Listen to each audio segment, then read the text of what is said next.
Doctor Ram Manohar Lohia ji की पुण्यतिथि है और उस समय तो हम लोग बिल्कुल छात्र थे, कॉलेज में पढ़ ही रहे थे और उसी समय उनका निधन हुआ था। हम तो जब यहाँ हम पढ़ते थे तो उनका निधन के पहले आकर के इनका भाषण भी हुआ था गांधी मैदान में।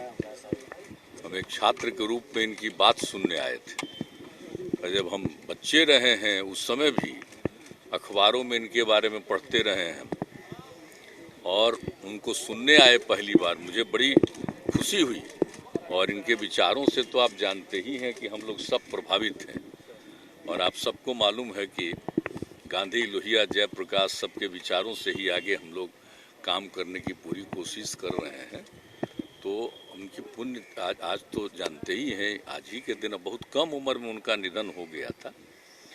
जब उनका तो जन्म हुआ था 1910 में, मृत्यु हो गई थी 1967 में ही।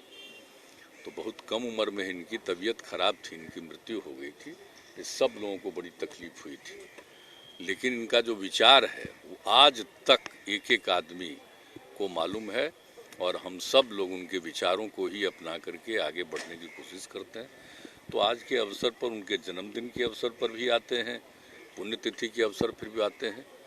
तो इनके प्रति तो हम लोगों को बहुत ही ज़्यादा इनके प्रति हम लोगों का भाव है। हाँ, हम तो जा रहे हैं, उनका निधन हो गया, उनके परिवार में मिलने जा रहे हैं। अमित शाह ने कहा कि जेपी के आदर्शों को भूल चुके हैं। अरे अब बताइए, आप जिन लोगों का नाम ले रहे हैं उनको जेपी से कोई मतलब था जी? है? जो राजनीति है 20 साल से जिसका शुरू हुआ उसके बारे में आप लोग कहिएगा कोई मतलब है? कल ही हम कह चुके, इन लोगों को जो मन में आवे बोले, कोई चीज की जानकारी है? जेपी के बारे में इन लोगों को क्या आइडिया है? किन्हीं चीज के बारे में कोई आइडिया है जी? कोई मतलब है? कब से राजनीति में आए, पता है ना? देख न लीजिए, आज जो मौका मिल गया है इन लोगों को, आज जिसको मौका मिल गया है, अब हम करें क्या? आप लोगों को कुछ बोल सकते हैं, बोलिए ना। वो हमारे खिलाफ बोलते हैं, दिल्ली के सारा अंग्रेजी के अखबारों में पूरा छपा हुआ है। हम लोग से पूछिएगा कोई छपेगा? इसलिए क्या जरूरत है, जो मन में आवे बोल दीजिए। लेकिन क्या मतलब है? कोई जानकारी है? जेपी से कोई रिश्ता रहा है? हम लोगों का क्या रिश्ता रहा है सबको मालूम नहीं है? उन्हीं के नेतृत्व में काम हुआ जेपी मूवमेंट। आप सोचिए किस तरह से और किस तरह से हम सब लोगों का उनसे एक लगाव था। तो इसलिए जो जेपी के बारे में हम लोगों को कहेगा, जेपी के बारे में कुछ मालूम है इन लोगों को जेपी से क्या लेना देना? चलिए,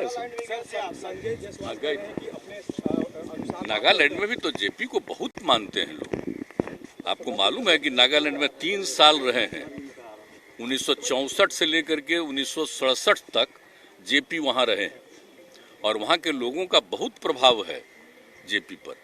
तो वहाँ के लोगों ने हमको कहा कि भाई हम भी तो मनाते हैं उनका जयंती, तो आप भी आइए। तो हमने कहा जरूर आएंगे। कल गए थे और बहुत अच्छा था, काफ़ी लोग उसमें बोले, सबका सुनते रहे, अपनी बात भी कहे जेपी के बारे में कि जो कुछ भी वहाँ किए हैं और बिहार के लिए और देश के लिए जो भी, तो सब बहुत अच्छा। वहाँ सबको देखा कि सब लोग थे, अब बड़ी संख्या में लड़कियां थी, महिलाएं थे, पुरुष थे, सब वहाँ के बहुत लोग थे और जो बिहार के लोग भी वहाँ रहते हैं उनमें भी बहुत लोग थे। तो बहुत अच्छी मीटिंग वहाँ पर थी। तो ये तो लगा कि भाई जेपी को कितनी वहाँ श्रद्धांजलि है सबके मन में, तो इसलिए हम गए थे वहाँ, बहुत अच्छा लगा हमको। नौकरी देने के विषय पर सर, तेजस्वी सर आपने कहा, वो वीडियो डाला है, संजय जायसवाल ने कहा कि आप पहले कह रहे थे, कहाँ से? ये कौन है? ये किनके बारे में कह रहे हैं? क्या है वो?